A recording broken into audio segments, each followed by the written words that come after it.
एवं मेरे दूरदराज आए हुए आगंतुक आप सभी को स्वतंत्रता दिवस की ढेर सारी शुभकामनाएं। मैं मोहम्मद मुख्तार अंसारी आप लोगों के सामने कुछ स्वतंत्रता दिवस और बच्चों के डिसिप्लिन के ऊपर बोलना चाहता हूँ।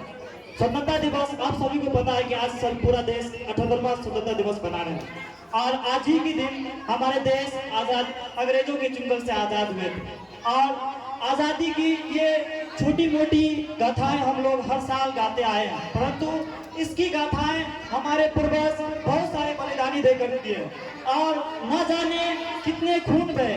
आप सभी ने देखे होंगे और सुने भी होंगे, कुछ फिल्मों के द्वारा दिखाया गया, कुछ इतिहासों की किताबों के पन्नों में दिखाया गया, परंतु असल लड़ाई तो वो थी जब बाल भगत उस समय छोटे थे और जालियांवाला बाग 13 अप्रैल 1919 को हुई थी। उस समय उसने कसम खाई थी कि जिस तरह से हमारे देश के नौजवानों, गरीब तुर्के से आए हुए वंचित लोगों और हमारे बेबस भारत माता को जंजीरों में जकड़े हुए ये अंग्रेज गुलामी के चक्कर में हम लोगों के बांधे हुए थे। और उसी दिन उसने कसम खाया था, जब तक इस भारत माँ को, इस भारत भूमि को, इस पवित्र भूमि को मैं आजाद न दिला दूं तब तक मैं चैन की नींद नहीं सोऊंगा। उसी तरह बहुत सारे वीर जवान थे, जैसे तात्या टोपी, भगत सिंह, चंद्रशेखर आजाद, सुभाष चंद्र बोस। उस सभी ने यह सपना देखा था कि मैं एक भारत, ऐसा भारत बनाऊंगा जहां पर हमारे देश के लोग, जो आने वाले पीढ़ी है, वो इस देश पे अपने गर्व से और सीना चौड़ा कर इस देश के सड़कों पर फिरेंगे और इस देश में अपना हक जमाएंगे। उसी तरह आज उसी की गाथाएं हर रोज हमारे 15 अगस्त के रूप में हर साल 15 अगस्त के रूप में मनाते हैं और इसी को हम लोग स्वतंत्रता दिवस के नाम से जानते हैं। स्वतंत्रता यूं नहीं मिली, स्वतंत्रता के लिए कहा जाता है कि ये किताब की गाथाओं से नहीं मिली, ये असल कुर्बानी से मिली, खून पसीनों से मिली। अरे आज हम लोग इस चूड़ियां पहनकर नहीं बैठा था वो वीर जवान, क्योंकि उस समय भी हमारे देश के ऊपर बहुत सारे गद्दार थे, क्योंकि हम ही भारत का ही नमक खाता था और भारत का ही विरोध करता था। जिस तरह से आज हमारे देश में कुछ गद्दार बैठे हैं, जिस तरह भारत का नमक खाता है और पाकिस्तान का गुण गाता है, उसी प्रकार भारत के लोग आज उसी तरह उसका भारत का नमक खाते थे और अंग्रेजों का गुलामी करते थे। भारत में ऐसे वीर सपूत पैदा करके दिए, जो भारत माँ कहती थी कि एक कवि है रामधारी सिंह दिनकर, कहते थे कि जब कब ये गुलामी की जंजीरें टूटेगी, कब मेरी माँ आजाद होगी। एक न एक दिन एक सवा से आएगा और इस भारत माँ को आजाद कर ले जाएगा। सेम उसी प्रकार उसके बेटे सुभाष चंद्र बोस, भगत सिंह, पंडित जवाहरलाल नेहरू, बहुत सारे, खान अब्दुल गफ्फार खान, ये सब उठे और बोले कि मैं इस भारत माँ की रक्षा करूंगा और उसने आजादी दिलाया।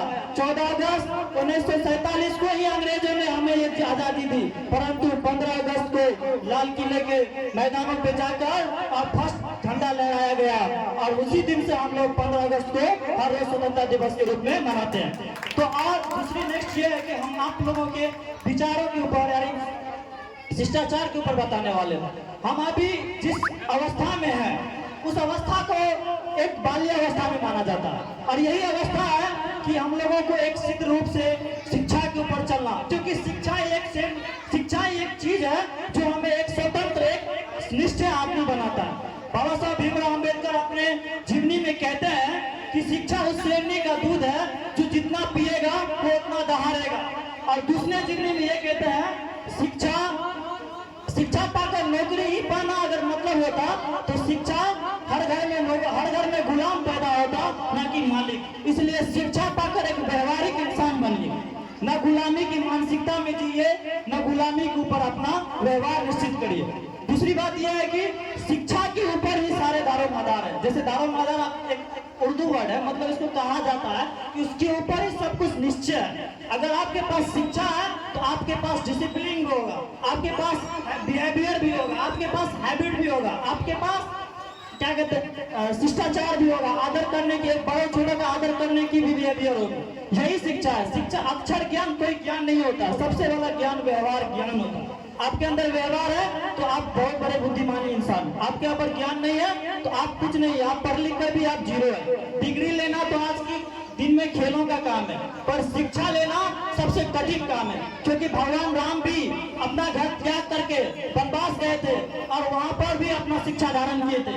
आप लोग को भी पता है, यानी जितने भी महान थे वो तो भगवान थे, उसे शिक्षा की क्या जरूरत थी, मगर उन्होंने इस दुनिया को दिखाया कि शिक्षा ही सारे चीजों को दूर कर सकता है। जो हम आज कहते हैं ना गरीब है, गरीब नहीं, आप शिक्षा लीजिए और शिक्षा लेकर एक अमीरी की जिंदगी खुद ब खुद बना सकते हैं। तो लास्ट में यही कहूंगा कि शिक्षा से बढ़कर कोई धन नहीं, शिक्षा से बढ़कर कोई पैसा नहीं, इसलिए शिक्षा के ऊपर ज्यादा जोर दीजिए। और हमारे सर द्वारा, माननीय पवन सर द्वारा एक छोटी मोटी संस्था चलाए जा रहे हैं। इस संस्था के फाउंडर है माननीय सरोज सर और हमारे दादाजी। ये तीनों ने एक सपना देखे कि इस जगह पर एक ऐसी शिक्षा संस्थान हो जहाँ के यहाँ के गरीब कुल के वंचित समाज जो लोग हैं यहाँ पर आकर अपनी शिक्षा को धारण करें और अच्छा से अच्छा शिक्षा पाकर इस चौहद्दी इस गाँव को एक बेहतरीन नमूना बनाए कि नहीं हम लोग भी पढ़ लिख कर एक बेहतर इंसान बन सकते हैं। चलिए इसी छोटी मोटी बातों पे मैं अपनी वाणी को विराम देता हूँ। जय हिंद, जय भारत।